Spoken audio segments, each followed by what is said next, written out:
How do you get started as an entrepreneur even if you don't know what to do or you don't know what you're doing? The simplest way to think about this is, what do you want to do? I'll ask you a question. If you have $1 billion in the bank right now, what would you be doing? Right? Would you still be doing the thing that you do, or would you be doing something different? And yes, I know a lot of people say, well, John, I wouldn't be doing this. I'd be sat on the beach every day drinking my pina coladas. No, because that's only going to happen for some. I know this because I've tried to retire a few times and you just get bored. So yes, that might happen for maybe 3 months max, 6 months pushing it. But after that, you're going to start getting itchy, especially if you're an entrepreneur. Think about some of the ways you can really start pushing the idea of what you want to do and then testing it.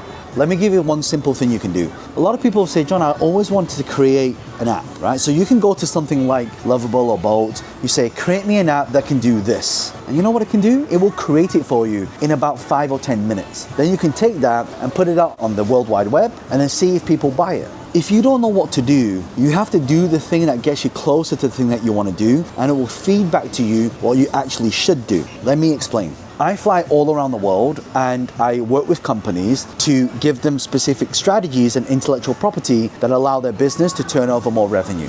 In exchange, I get some equity. But did it always work like that? No, it didn't. It started with me first having to write a book, and then it started with me having to then put videos on social media. Then it happened that when I started doing this, people started asking me, hey John, can you spend some time with me? Can I pay you some money to spend some time with you? Then we have a lot of these coffee meets. People say, John, can I take you for coffee? And so the more I started to do this, the more I started to realize that actually what I'm learning is what people love to learn more of. So I learned more stuff in real estate and they would pay me to spend time with them and do some consulting. I would learn more stuff in social media and they would pay time to spend time with me to do this. I want you to really pay attention to all these different processes that allow you to create the clue of that next step. The question I'm going to ask you is this: what is the next logical step of the thing that you got to do to get to where you want to be?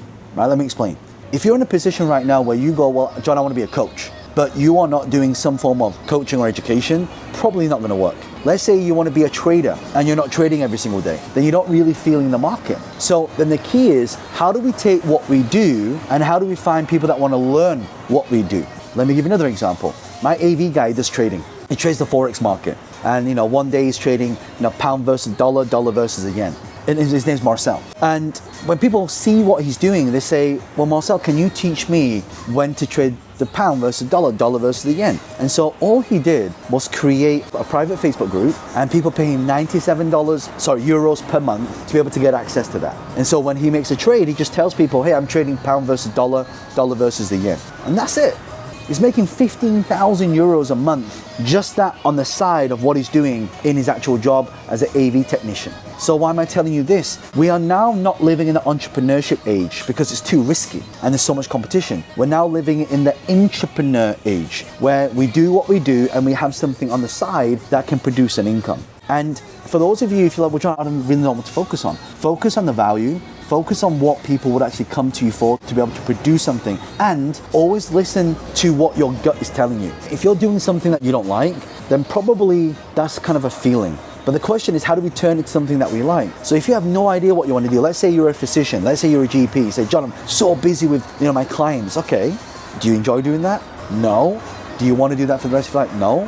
What would you like to do? Well, actually, I do like helping people with their health, but I don't like having to see people. So then what you do, all the things that you would give people advice and health tips on, you just create a YouTube channel on that, right? So now not one person can see you, but 1 million people can see you. Let me introduce you to the growth of the creator economy. I tell you, one thing I talk about in the book, my book, Money Unlocked, is you take something you're passionate about and then you turn it into something where people can really appreciate and understand. Now, most people are not willing to take what they know and put it into something that they want to do. Why? Because they think it's too risky. They don't know how. And this is why you spin it around. You don't know what to do. You do the thing you know what to do, and feedback comes from it. And you go, oh, every time I do that, it doesn't work. Every time I do this, it does work. So you just do more of what works. I'll give you another example. When I was working in a job, I didn't know what to do. But what I knew that I wanted to do was be good at negotiation. So then I started negotiating deals. And then people would come to me and say, oh, John, I saw what you were doing with that, and I saw you were doing this deal. Can you negotiate my deal? And I became this deal closer. And so I started to close a lot of deals. I started to negotiate for other people, and I would take a percentage of what we call the purchase price. But I only figured that out because I knew I wanted to get into real estate. I knew I wanted to get into property, but it was so far-fetched to me to go, hold on a second, buying a property and all this money, it takes a lot of time, a lot of money to do that. But why don't I just start off with calling deals? Why don't I start off with just negotiation? And from negotiation, I then started to evolve to then becoming an investor. So if you look at when you start off, like most people start off as an employee, you work in a job. But what we need to evolve to is this transition to job into a side hustle. Job into a side hustle. This is what we call moonlighting. So we do something and then we create something on the side. Like if you imagine a cross, the bottom is your side hustle, and the more money you make in your side hustle, the money goes up like this. But if you look at your job's here is producing income. So the more your side hustle goes up, then you start reducing your job income. Why? More you get paid, more responsibility. More you get paid, more time you have to invest in it. So we have to make sure that we are having this process where we have this what we call point of financial freedom. So what we do is we go from creating a job to now becoming a side hustle. So that side hustle then evolves to now you becoming a solopreneur. A solopreneur is you and your business, you do everything. I always say this is the story of the CEO. The CEO is supposed to stand for the Chief Executive Officer. Actually, when we start off, we become the Chief Everything Officer. Right? We do the marketing, we do the sales, we do the admin, we do the finances, we do the books, and that's great. So we go from employee to now becoming what we called a side hustle. So we start that on the side, and then from there, so the transition period, we then become a solopreneur. Now, when you become a solopreneur, you start to get all this business, and then you start getting really, really busy. So then we go from a solopreneur to then doing our first hire. And people normally hire an assistant, they hire a mentor, a coach, a teacher. So that team, because now their time starts to get freed up, they're now able to execute more on the things that bring revenue in. So now they become the Chief Revenue Officer, right? So their goal is to bring in the money. When they're bringing the money, more customers come in, more clients come in. So now they hire more people for operations, they hire more people for customer service. And now by the time you've got 5 to 10 people, you've now become a small business, an SME, a very little business. So now when you become the SME, your business, you start to grow, and then you create more revenue, you got more sales, you have a team, you're paying salaries and all this kind of stuff. But there comes a point where, okay, people say, well, John, I've started this business, been doing it for 10 years, I don't want to do it, but I still want to make the money. So actually what you should be doing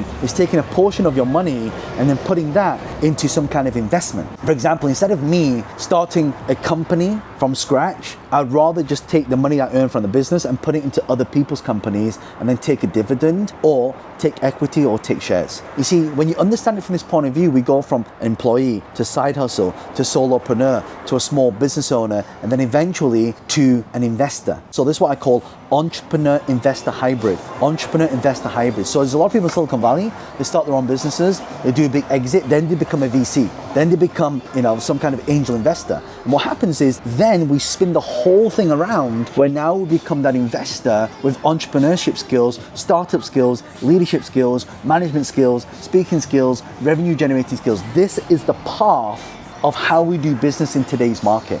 And the great thing, all of this can be done under somebody else's company whilst you're there.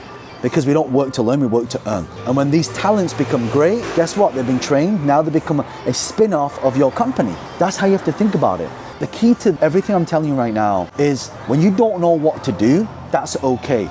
But you need to trust the process and you need to have the intention. The intention is to do this thing. I don't know how to get there, but I'm gonna take these little steps in order to get there. Look, if you know anybody who really is in a job and they want to transition into that process, then we run events all around the world. I'll put a link in the description and you can check out when our next one is. We run these business accelerators to take people exactly through this process. Again, if you've got any questions as well, leave a comment below because I'll be creating a lot more content specifically on this topic of how do you get started, how do you grow, how do you scale. There are different levels to it, all right? So if you'd love to do that, and make sure you subscribe to this channel so you don't miss out on all the new uploads that I create. I'm also gonna leave a video here as well for some of the most profitable business models that you can actually get started on right away. Go and check out this video here.